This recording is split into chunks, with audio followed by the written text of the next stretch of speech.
Thoughts are things, right? There's an energy out there, words, thoughts, memories.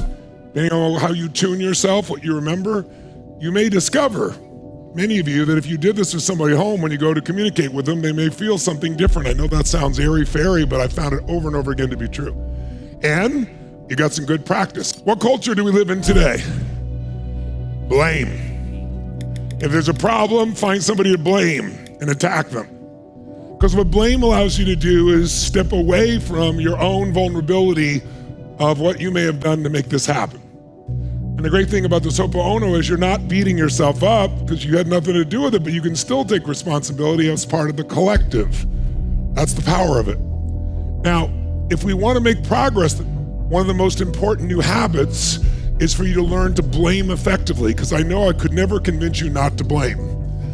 So I'm not going to try to get you not to blame, but we're going to teach you how to blame effectively, elegantly, consciously blame people. What does that mean?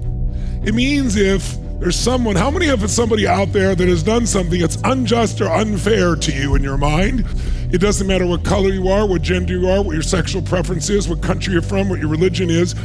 We are tribal as human beings. And when people are different and people are uncertain, they move into their tribe. I'm not suggesting it's good, I'm just suggesting it's real. Now, we can go beyond our conditioning and have a level of consciousness that isn't survival consciousness. And we're not in survival, you can experience love with strangers. You can have experience, I'm not talking about sexual love, I mean just love, a connection, a caring for someone you don't even know. But if you want to have the most progress in your life, the most important thing is learning how to blame effectively. So what do I mean by blaming effectively? Well, some of you have a story about some injustice in your life, and the story may be totally true. However, your story about what it means is not true. Life gives us experiences that are extremely unpleasant at times.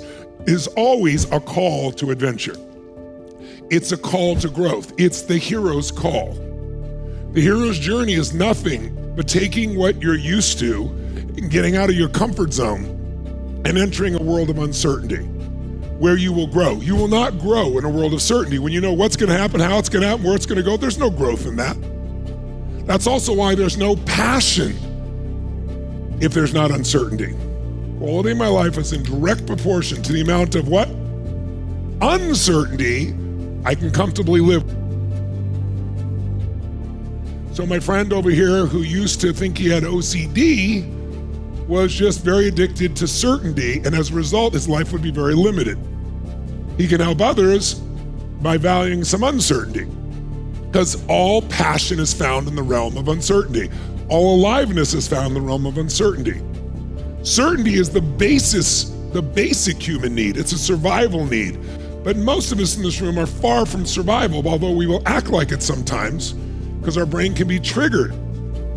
And what triggers it, and by the way, trigger, I hate the term trigger, but I use it because it's now used in the culture all the time. The word trigger actually comes for someone who's had a true trauma, like somebody who's had PTSD, and they get triggered. Now we use that term for anything somebody says we don't like, which is absurd. That is not a trigger, but we'll use the word in the way people use it. The bottom line is, you want to make it so you de-trigger yourself, not try to change the world to do that. The only way you can do that is if you take 100% what? Responsibility for whatever you're experiencing. Not 100% responsibility for whatever happens to you. 100% responsibility for your experience of it.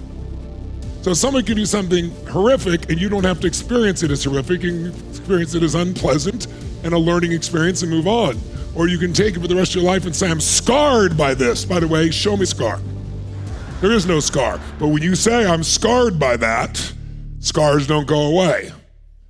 But the truth is, it's not a scar. Remember, whatever language you use, much of it locks you in place. You're only stuck because that's the language you use. You're not stuck at all. You're just doing the same pattern.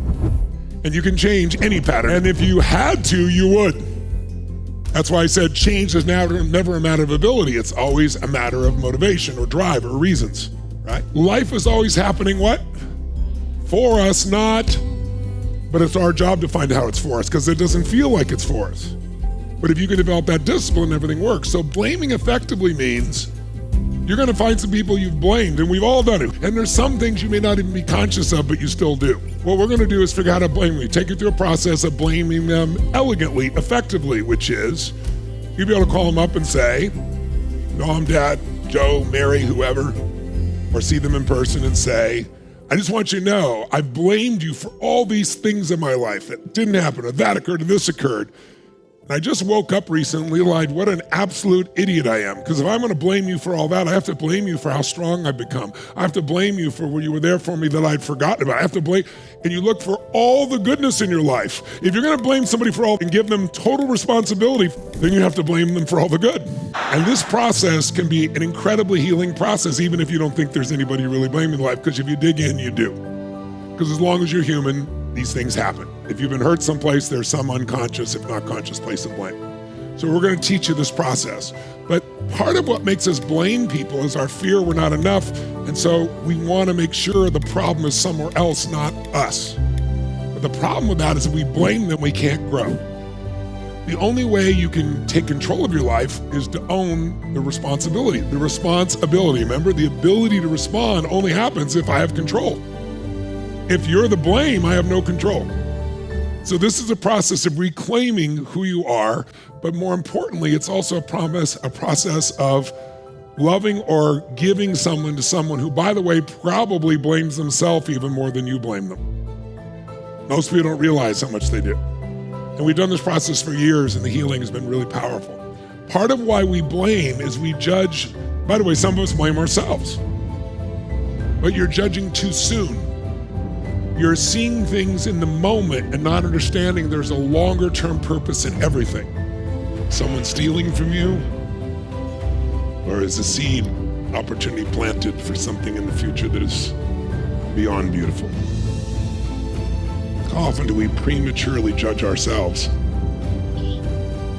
or judge another? If we're open to it, we adopt a couple of simple beliefs like, life really is happening for me. It may not look like it, this painful situation. But how many have been carved by some painful situation? Carved, I mean, you deepened yourself, you strengthened yourself, you increased your caring. Something came out of those horrible experiences that was absolutely beautiful. That maybe blame is something we give up unless we're doing it elegantly.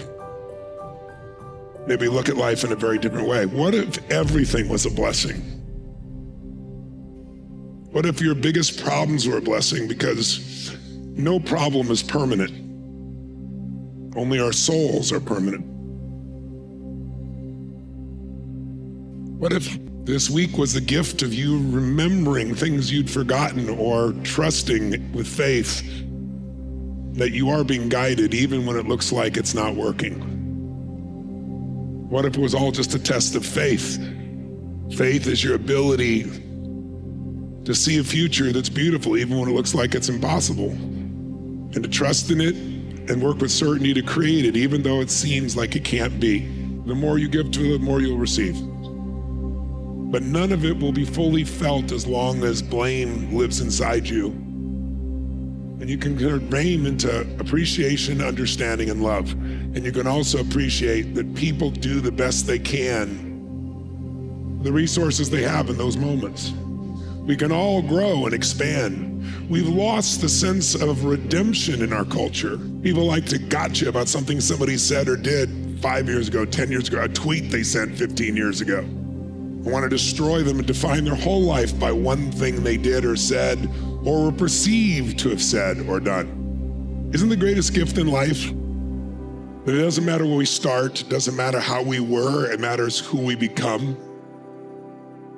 Wouldn't it be nice to offer redemption to those you blamed by redeeming them in your own heart, by seeing a broader picture of the role they played in your life? What if we all were volunteering to be in each other's story, and we're all here to play a part? And sometimes that part is the provocateur or the stimulus for growth.